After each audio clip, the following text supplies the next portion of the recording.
क्या आपने कभी सोचा है आपकी वोट की वैल्यू क्या है? क्या आपकी वोट की वैल्यू और मेरी वोट की वैल्यू सेम है? क्या रूरल में रहने वाले और अर्बन में रहने वाले लोगों की वोट की वैल्यू सेम है? क्या एजुकेटेड और अनएजुकेटेड की वोट की वैल्यू सेम है? क्या टैक्स पेयर्स और नॉन टैक्स पेयर्स की वोट की वैल्यू सेम है? क्या यूएस जैसे बड़े डेमोक्रेसी में सब लोगों की वोट की वैल्यू सेम है? क्या इंडिया जैसे इतनी बड़ी डेमोक्रेसी में सबकी वोट की वैल्यू सेम है? या छोटी छोटी countries Germany, Norway, Sweden, Finland, यहाँ पे वोट की वैल्यू सेम है? चलिए आज हम इसी टॉपिक के ऊपर बात करने वाले हैं, vote, your value in democracy.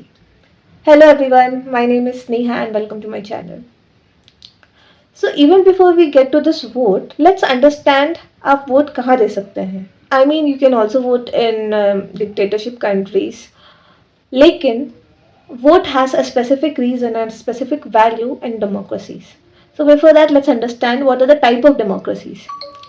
So democracies are basically defined into three types.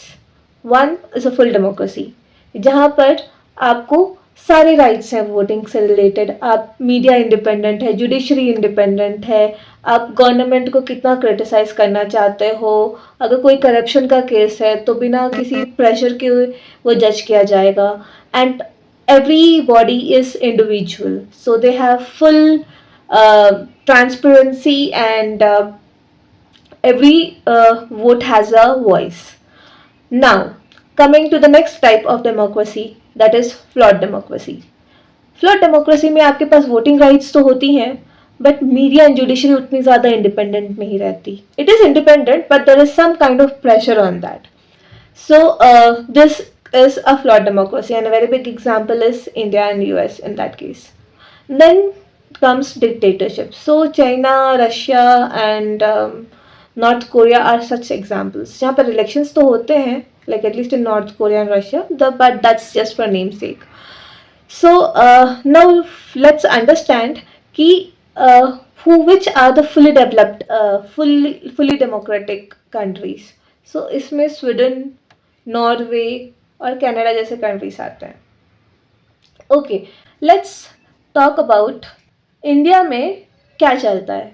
So India में it's FPTP, which means first post to past.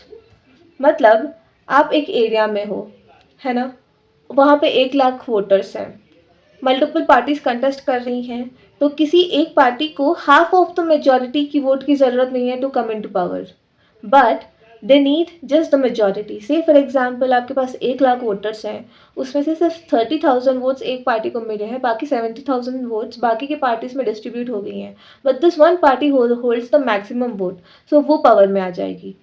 So what about this is 70,000 voters, is their preference not considered? So that is FPTP.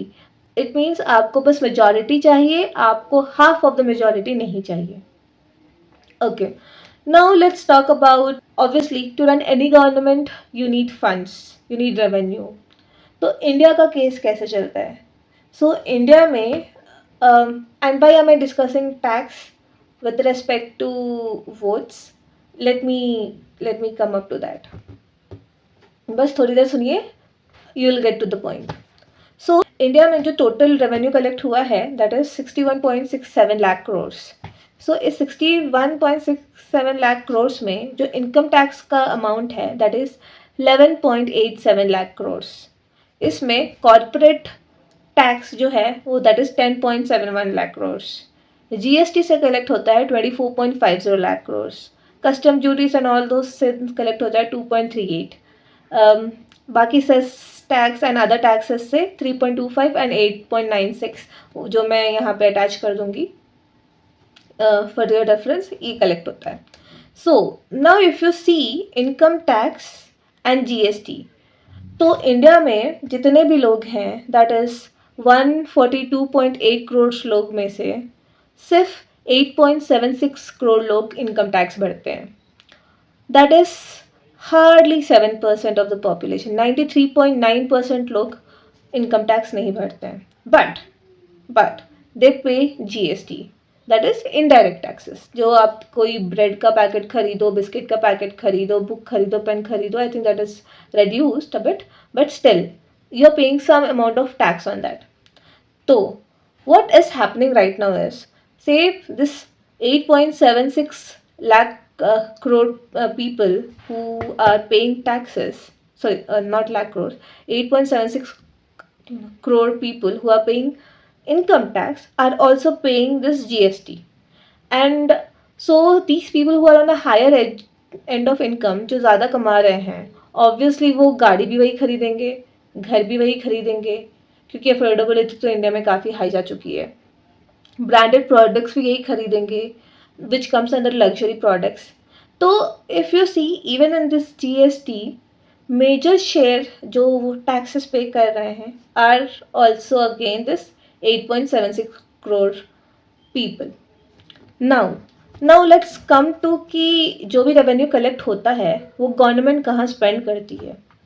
So subsidies and freebies में food subsidy, fertilizer subsidy, PM Kisan and मनरेगा, Awas Yojana, Ujjwala and other, इन सबको मिला के 7.91 lakh crore freebies में देती है. और जो डायरेक्ट कैश देती है, मतलब जो वुमेन्स को दे रहे हैं, ओल्ड एज लोगों को दे रहे हैं, फलाना ढमकाना, इसमें 2.96 लाख करोड़ स्पेंड हो रहे हैं. लास्ट 5 ईयर्स में ही सिर्फ 38.65 लाख करोड़ ये सिर्फ फ्रीबीज में दिए गए हैं. Now let me tell you R&D का बजट क्या है. R&D का बजट, जिसमें scientific budget, scientific research, medical research and other kind of technical research सब इंक्लूडेड है, that is 2.23 lakh crores. Now, why I spoke about this freebies? So together 2.91 is 16.71% of your revenue collection. Plus 2.96 add kar do, so that again goes up.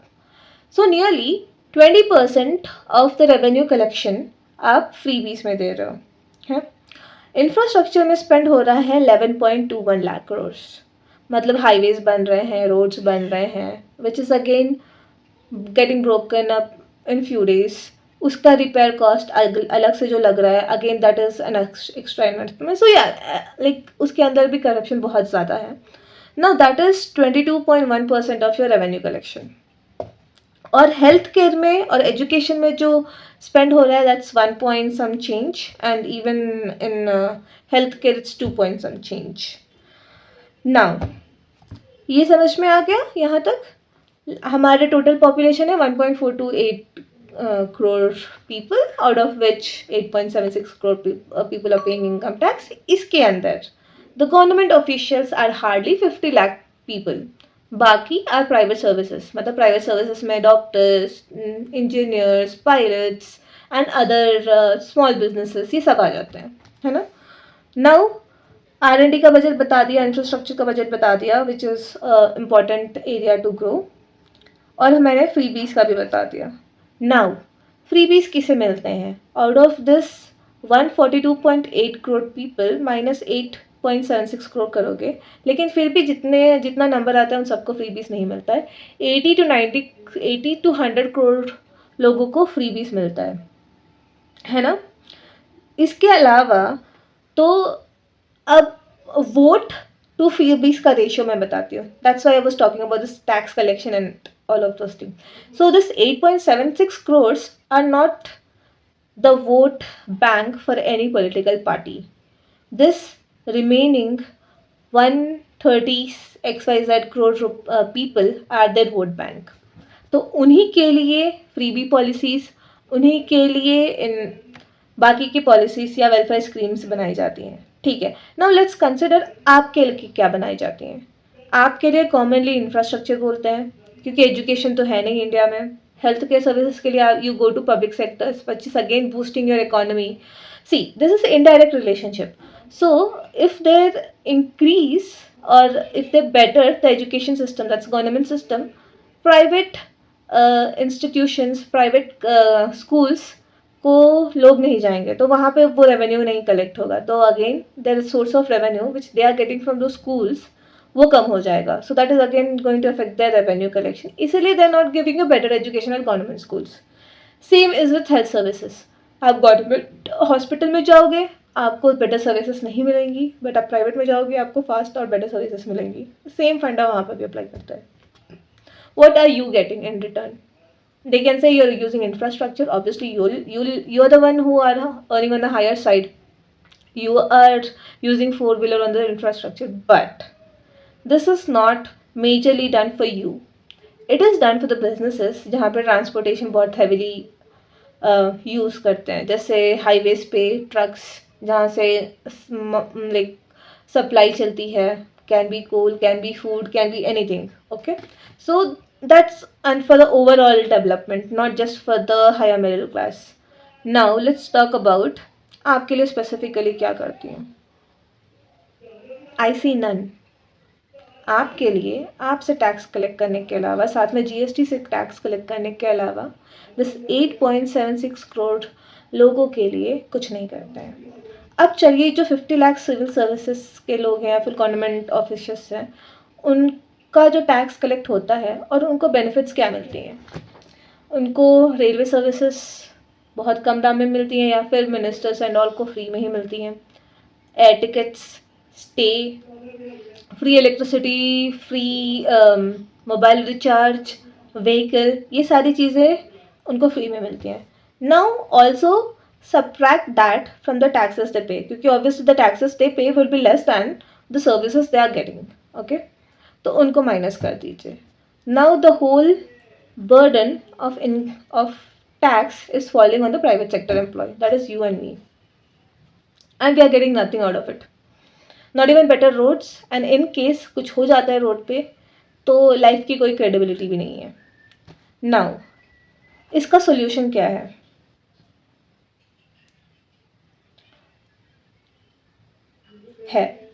So constitutional wise आपके vote की value और someone who is taking free बीस उसके vote की value same है?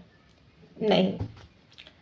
Someone who is living in urban, because population वहाँ पे ज़्यादा है, सीट कम है, तो आपके वोट की value someone who is living in rural जहाँ पे लोग कम हैं और एक सीट है, उसकी वैल्यू ज़्यादा हो जाती है। Because here there are 3 lakhs people, there it is just 1 lakh people, and every 1 lakh people has 1 vote.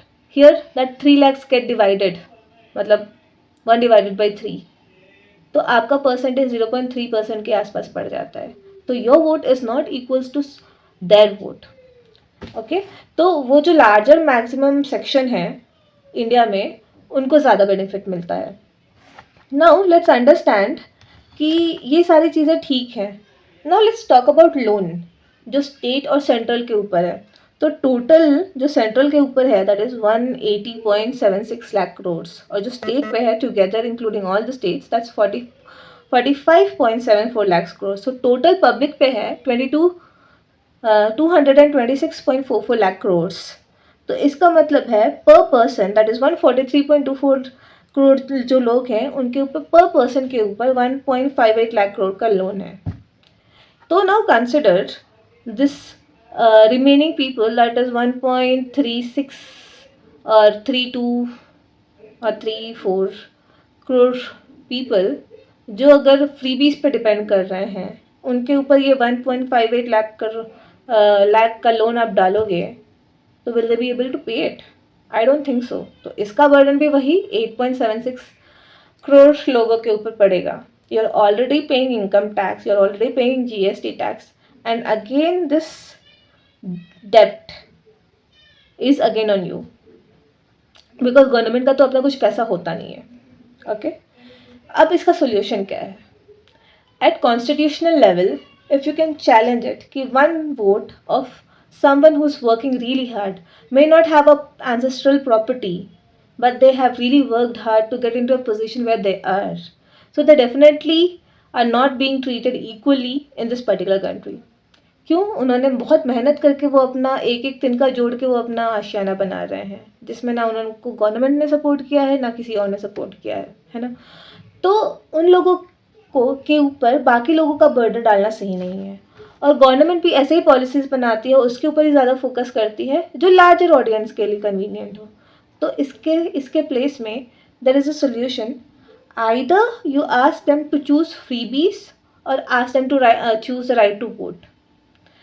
तो ये फ्रीबीज़ इसलिए स्कीम्स आते हैं क्योंकि उनको वोट चाहिए। अगर आप इसी को डिस्प्रोपोर्शनेट कर दोगे, मतलब either you choose, you want freebies, if अगर जो इंसान भूखा है तो उसको आप ये नहीं बोलोगे ना कि भाई तू सोच, अपने दिमाग लगा और बोल कि भाई मुझे ये पार्टी चाहिए, ये पार्टी चाहिए, ये मेरे को पढ़ाई देगी या फिर मेरे को अच्छा हेल्थ देगा। उस टाइम पे तो वो उसको अपनी भूख दिखेगी ना। जैसे I once heard someone saying कि एक दारूबाज को एक बोतल दारू में वो अपना वोट बेच रहा है, तो उसके वोट की वैल्यू और मेरे वोट की वैल्यू सेम हो जाती है क्या? सो जो भी रजिस्टर कर रहा है, you can track it through Aadhaar card or any other process, but track if they want freebies, if they are registered in freebies, their right to vote should be cancelled. और इससे क्या होगा, गवर्नमेंट पार्टीज जो इस मास voter bank को सोच के policies बनाती है, they would take a step back and would think about other section of people जो एक्चुअली उनके लिए वोट कर रहे हैं। इवेंचुअली जो फ्रीबीज अभी ले रहे हैं would also come to a point कि नहीं, अभी हमको फ्रीबीज मिल रहा है, but if you don't vote हमको फ्रीबीज नहीं मिलेगा। तो वो फ्रीबीज के लिए वोट नहीं करेंगे, वो डेवलपमेंट के लिए वोट करेंगे, है ना? तो if your stomach is full then you can think about it, right? But if your stomach is empty, then obviously you will vote for filling your stomach. But that's a short term solution. That's not a long term solution. और इसी point का, इसी loop hole का फ़ायदा ये government parties उठाती हैं। तो we have to ask them, like either choose a freebie or the right to vote. इससे क्या होगा, इससे हम एक डायरेक्शन देंगे पॉलिटिकल पार्टीज़ को कि भाई आप प्रॉपर डेवलपमेंट करो, हेल्थ सेक्टर इम्प्रूव करो, एजुकेशन सेक्टर इम्प्रूव करो, इंफ्रा में करप्शन कम करो, and quite many things like air quality improve करो, वाटर क्वालिटी इम्प्रूव करो, सस्टेनेबल डेवलपमेंट देखो, but just don't focus on the freebies. Well, summary ये है कि हमारे पास, it's not like I am just I don't want them to vote, but it is कि अगर कोई इंसान वोट कर रहा है और उसके पास फुल कॉन्शियसनेस नहीं है कि वो क्या सोच के वोट कर रहा है, या फिर उसके पास ये नहीं समझ है कि although he is 18 and plus, but वो ये सोच के हाँ भाई मेरे को इतना पैसा मिल जाएगा, या फिर आज का खाना मिल जाएगा, या फिर हो सकता है कल के लिए दारू मिल जाए, ये सोच के अगर वोट कर रहा है तो उसकी वोट की वैल्यू और मेरे वोट की वैल्यू सेम नहीं हो सकती, एंड होनी भी नहीं चाहिए। अगर ऐसा हो रहा है तो ये आपके और मेरे साथ गलत हो रहा है। हम जो टैक्स पे करते हैं, इतना हैवी टैक्स पे करते हैं, ये हमारे साथ गलत हो रहा है। There has to be a solution, and the solution is a very good stop where you either ask them to choose freebies और vote. With that I would like to end this video. And अगर आपको ये work काम अच्छा लगा हो, आपको ये वीडियो अच्छा लगा हो, ये सोल्यूशन अच्छा लगा हो, do let me know in the comment section.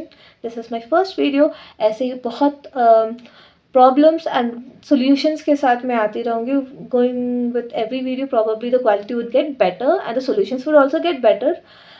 Do let me know आप क्या सोचते हैं, एंड अगर आपको वीडियो अच्छा लगा हो तो please do share and subscribe to my channel. And till then, see you, and और suggestions हो और feedbacks हो regarding how to implement this, और क्या किया जा सकता है, should there be a petition, or because this has to make a constitutional change and that is going to cost a lot. So first of all I would like to know, do you like the solution, and if you like it, do you know how to implement it, or what are the steps to be taken to implement this? क्या ये successful होगा या नहीं successful होगा? Do let me know your view in the comment section. Thank you so much. With that I would say you sayonara. See you again.